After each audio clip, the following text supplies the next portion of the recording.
What's going on, Players Lounge? Aaron Murray here, and I'm pumped, man. We got the guy who just balled out all spring and on G-Day, Carson Beck, join us right now before they get ready for a little Maymester. And don't forget, once again, thank you to Agora Vintage for letting us use his spot. Awesome setup, awesome place to get a spot for G-Day weekend during the season, right downtown Athens. So make sure you go check him out on Airbnb. 2-bed, 2-bath, and you can walk anywhere on campus and have a great time when you come watch some football. The man, the myth. What's up, brother? Doing good? Doing good. How's life? How is life for you post-spring? I don't know if it ever really slows down in a sense. I'll take a few days, to relax and get my mind off of things, but then it's right back to it. I mean, it's going to be a good year. It is going to be a good year. All right, so for TV purposes, we do like a little clap before the snap. So I guess it's for audio purposes. I'm still learning to this day. I didn't know that was. I thought that meant just go. But anyways, you had some big ass hands. Like, my goodness, can we get this on the camera? Are we good here? Yeah, I got it. Like, whoo! What have you measured? I think it's 10, maybe. Something like What that. does the ball feel like to you? A football. Does it feel like a Nerf ball? It has to feel like a Nerf ball. Have you felt an NFL football? I love the NFL football. Really? It's so much easier to throw. It is easier to throw, I will say that. It just spins itself. I Like know. you don't have to try. I guess you didn't throw at pro day. I did Did last year. How was that? Fun. How'd you do? I thought I did fine. I was throwing to running backs and George. That was it. So like it wasn't really. Did we not have another quarterback throwing? It was just me. Good for you. That's interesting. That's a whole new rule. Take advantage of it, which is pretty sweet. Yeah. All right. So what did you feel like you got better this spring? Because like, man, you look like you're hitting on all cylinders. Yeah, I think the biggest thing that I tried to focus on going into it was like treating each day as like separate, if that makes any sense. Yeah. Like, I mean, you played quarterback. Obviously, sometimes you've been in a system so long, it kind of starts to get monotonous. It's like, I know this play, so like, why would I need, you know what I'm saying? Like, you know the playbook, you know the ins and outs, but trying to dive deeper and deeper in like little intricacies where I could gain half a second on a certain play or one thing that a DB does that I pick up on pre-snap, I know that they're going to be in this coverage, or so like little things like that. So I guess like overall it would be the mental aspect and mental side of the game. Where are you as like a note taker when it comes to that kind of stuff? I wouldn't say that I take like every note ever of like everything that like coach says, but if I find something like interesting, like intriguing, where I'm like, oh, like I could go back and look at this and go find stuff on it, I'll write it down, take a note. Because the plays look similar. I know Bobo's gonna have a little bit of a twist, but like the way he teaches, is it different? Like, does he look at concepts maybe a little bit different than Monken, or is it just is it pretty much you guys know the play? This is how Monken gave it to us, and we're gonna keep it going. Yeah, I think obviously like he has like his like philosophy, just as every different offensive coordinator does, but like he might see something different than Monken did, which is like what we've been taught for the past years, but there's a lot of conversation like between us and him where it's like kind of going back and forth of, okay, maybe we should do this like this way and then this way, and then so it's a little combination of the two, I feel like. Dude, he's the best at if he trusts you, which I'm sure he does and will trust you, of like letting you make so many decisions, which is so much fun. Which like, have is you so kind of fun. seen that already from him? Yeah, for sure.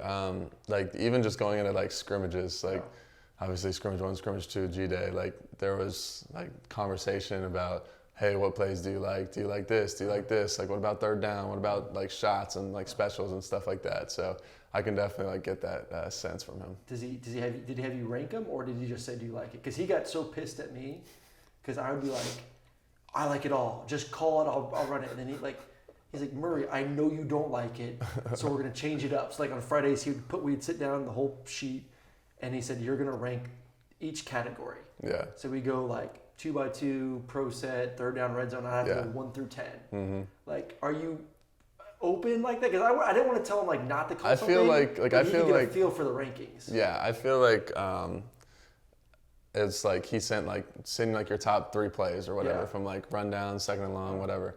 But this is actually funny because we were on the field. I forget which. It was like third drive or so, something like that. and I like went on the headset because like we had like switched quarters or whatever, and he's like, hey, like I'm gonna like open like with this or whatever. I'm like, yeah, whatever, like just call whatever. Like I don't care. Like just call whatever play you want.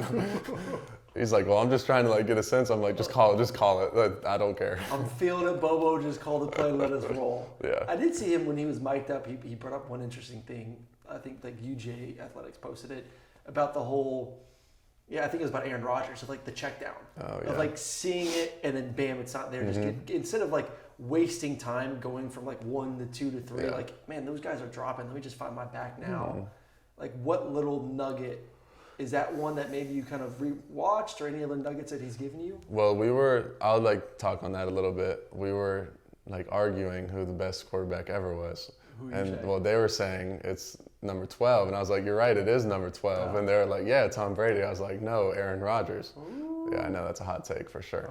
I've done a lot of studies and information to prove that point, but I'm not going to do that right now. Anyways, going back to like watching the tape, so we were talking about it and whatever. Obviously, Aaron Rodgers is one of my favorite quarterbacks to watch, just because he's so like artsy. I guess it's like weird. It's really weird, his game. But they made a cut up of him like getting to the check down like super quick when like it was just zone. Like there was gonna be nothing there based on the concept. He already knew get it to the back 15 yards, like easy money. And so I watched the cut up, whatever, went through it a few times, and obviously like it's like quick game, get it to the back, or like deep shot, there's absolutely going to be nothing there, get to the back. Like just little things. And actually the first play of the game, or not first play, I guess it would be the second play, but my first pass of the game, they dropped into like cover 3, safety rolled down, didn't take away the back in the flat. I was waiting for the crossing route. I was like, there's no reason. And I just went to the back and boom. And I feel like just little things like that, and then adding it and seeing it work, like it's like stuff like that. Did you ever have you seen cut-ups of Aaron from college? You haven't? Like, so you've never seen Aaron Rodgers? Like, yes, okay, yeah. Like I've never watched like film of him, but I've seen him where it was all the way up crazy. There. Insane. Wait, I see some college guys do that too, and it's like you understand, like the anatomy of the body. Like there's a rotator cuff for a reason. It has to rotate. The ball is eventually going to go. It's eventually going to go down there. They think like this, but that's a shot put. That's not throwing a football. But I agree with the artsy. This is where the whole best quarterback debate lies. Is he more talented than Tom Brady? Yes. Yes. There's no doubt. But Tom has 6 more rings yeah. than Aaron Rodgers. Like, how do you not take that into account when you talk about I mean, it is like a hard part of it, but like also the thing about football and like the thing about the position of quarterback is like you are most of the time you're the leader of the team. You know what I'm saying? Like so like you're gonna get the credit, you're gonna get this, but there's so many other like pieces to football. So like my argument to that is Aaron Rodgers only had a top 10 defense once in his career, and the one year that he had a top 10 defense, he won the Super Bowl. Hey, listen. You put Aaron Rodgers in New England, I think he wins the same amount of Super Bowls. Oh, yeah, for sure. But, like, you can't, like, obviously compare that. You have no clue. It's just hard when a dude has 7 rings. Yeah. That's why I think, like, Stetson, go until you win a Natty and win a Heisman this year, then you can take over as the GOAT for Georgia quarterbacks. Speaking of surrounding pieces, defense is legit. The receivers look really good. I mean, deep and good. And then, you got Brock and, some of those young tight ends. I've heard a lot about the Lucky Kid, and that room looks really good as well. Talk about the offense this year and how maybe it may be a little bit different just because of those receivers. I mean, a lot. I mean, we got a lot of these same guys back, but they're getting older and developing, and obviously we got a few new guys and new additions too. I mean, it's like you said, like we're deep. Like there's a lot of guys, and I kind of noticed it during the spring game. Like they're just rotating through, and I was like, well, I trust that guy and that guy and that guy. Like there was just anybody that was on the field. Like it didn't matter who it was. It was like I felt confident in them to like deliver them the ball. They're going to catch it. They're going to run the right route. They're going to get open. Like all of that stuff. So, but yeah, no, I think we're really deep. Yeah, it's exciting. I think it's going to be the most talented offense that Georgia's ever had. Is this why you stayed? Did you see the vision of when I get my time, this is what I...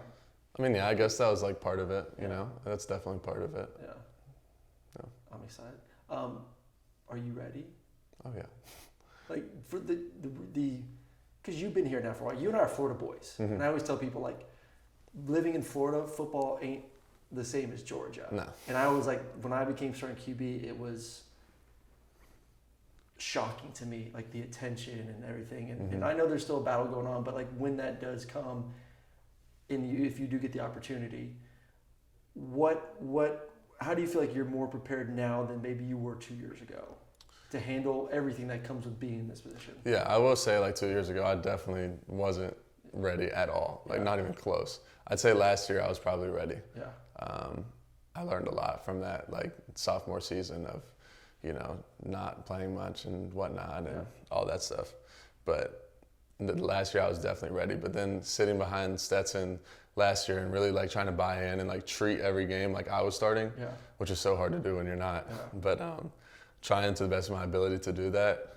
Now coming into this year and some of the playing time that I got, like I played in the very first game, whatever, did pretty well. And then to go into like the national championship and like be able to complete a few passes on third downs and drive the like team down, score 2 touchdowns, like that was pretty like surreal, That's like a lot of kids dream about that. So like even to get the opportunity to do that, like it gives me confidence and instills confidence into me. So like now when I go out there on the field, like I believe in myself. Yeah. So I guess that's the biggest difference. It's really the confidence factor of it. I always say it's the majority of the game, like mental. If you feel good and you're confident, man, the body's in sync, the footwork's in sync, the balls come out a little bit more crisp and go where you want them to go. So yeah, for sure. All right, a little fun one before we let you go. I've asked a few of these guys this one just because they're beautiful. Your favorite ring? You got a bunch of them. The Peach Bowl one probably. Yeah, that one's dope. So do you have 7 too, or you have any? Yeah, I have 7. 7 rings. That's crazy. I got like an SEC East championship ring, which is interesting. It's worth something, right? No, not compared to your treasure chest of rings. So, man, I'm excited to see you, man. I've been a big fan of you since I saw you in that scrimmage, 3 years ago. Yeah, long time. And it's crazy. Well, like the only dude that is as talented as you that actually stuck it out, and you're going to be. You're going to benefit from it because you're going to kick some ass this year. So good luck. Have some fun. Carson Beck, future starting quarterback, University of Georgia. We'll catch you next time, Players Lounge.